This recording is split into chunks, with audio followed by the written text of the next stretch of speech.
Good morning, কেমন আছেন সকলে?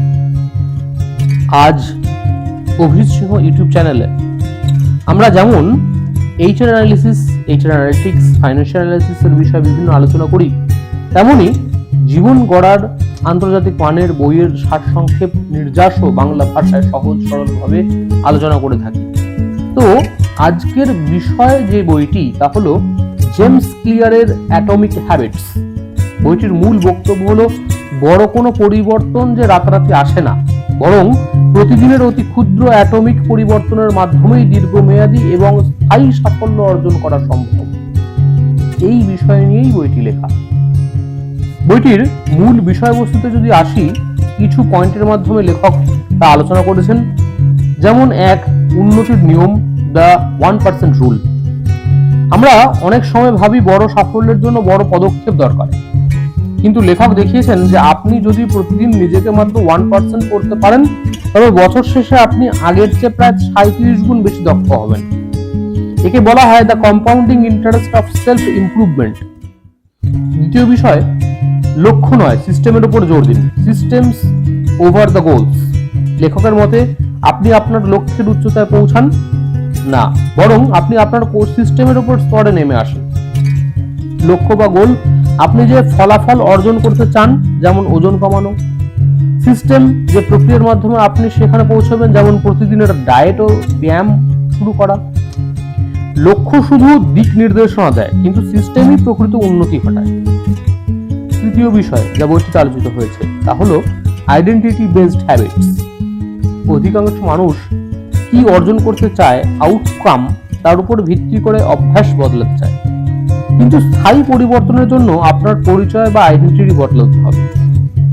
ভুল পদ্ধতি, আমি ধূমপান ছাড়ার চেষ্টা করছি। সঠিক পদ্ধতি, আমি ধূমপায়ী নই। লেখক নিজেকে যখন একজন লেখক বা অ্যাথলেট হিসাবে বিশ্বাস করতে শুরু করবেন, তখন সেই অনুযায়ী আপনার কাজ আপনার জন্য সহজ হয়ে যাবে, এইটি বোঝাতে চেয়েছেন। চতুর্থ পয়েন্ট বা বিষয় যা বইটিতে আলোচিত হয়েছে তা হলো অভ্যাস গঠনের 4টি বৈজ্ঞানিক সূত্র। যে কোনো ভাবে অভ্যাস গড়তে হবে এবং খারাপ অভ্যাস ছাড়তে হবে। জেমস ক্লিয়ার এই 4টি ধাপ বা সূত্রের কথা হলো: প্রথম, ইঙ্গিত বা কিউ, এটাকে স্পষ্ট করুন, মেক ইট অবভিয়াস। খারাপ অভ্যাস ছাড়ার উপায়, এটাকে অদৃশ্য করুন, মেক ইট ইনভিজিবল। দ্বিতীয় পয়েন্ট হচ্ছে আকাঙ্ক্ষা বা ক্রেভিং, এটিকে আকর্ষণীয় করুন বা মেক ইট অ্যাট্রাকটিভ। খারাপ অভ্যাস ছাড়ার উপায় হলো এটাকে আকর্ষণীয় করুন, মেক ইট দ্য আনঅ্যাট্রাকটিভ, অনাকর্ষণীয় করা। তৃতীয় পয়েন্ট যেখানে হয়েছে তা হলো সাড়া বা রেসপন্স। ভালো অভ্যাস গড়ার উপায় হলো এটাকে সহজ করুন, আর খারাপ অভ্যাস ছাড়ার উপায় হলো এটাকে কঠিন করুন বা মেক ইট দ্য ডিফিকাল্ট। ধাপ হলো চতুর্থ, তা হলো পুরস্কার বা রিওয়ার্ড।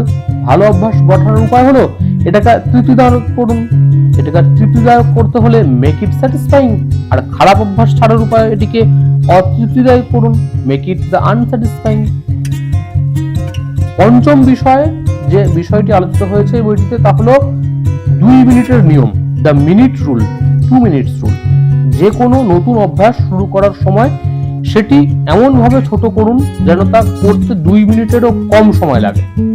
যেমন বই পড়া, শুরু না করে প্রতিদিন মাত্র 1 পৃষ্ঠা পড়া শুরু করুন। যখন কোনো কাজ শুরু করা সহজ হয়, তখন সেটি চালিয়ে যাওয়াও সহজ হয়। সার কথা, আপনার ভবিষ্যৎ আপনার প্রতিদিনের ছোট ছোট কাজের সমষ্টি। ছোট ছোট ভালো অভ্যাস জমতে জমতে একসময় বিশাল বড় প্রাপ্তি হয়ে ধরা দেয়।